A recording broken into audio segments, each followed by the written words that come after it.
महिला व बालकल्याण मंत्री ॲडव्होकेट यशोमती ठाकूर यांच्या वाढदिवसानिमित्त परप्रांतीय गरजूंना जेवणाचे पाकिटे वाटप करण्यात आले।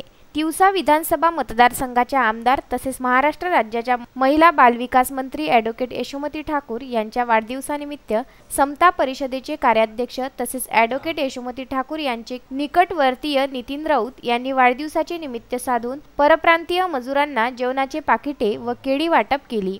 गेल्या 1.5 महिन्यापासून कोरोना व्हायरसने संपूर्ण भारताला कवेत घेतले आहे। कोरोना विषाणूने निर्माण केलेले संकट हे अभूतपूर्व आहे। ते कधी संपेल हे कोणालाही माहीत नाही। कोरोनाने आकराळ विकराळ समस्या निर्माण केल्या आहे।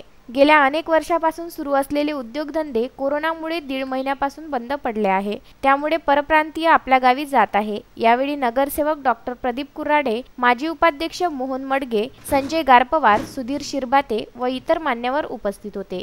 संजय गारपवार, विदर्भ न्यूज, मोर्शी।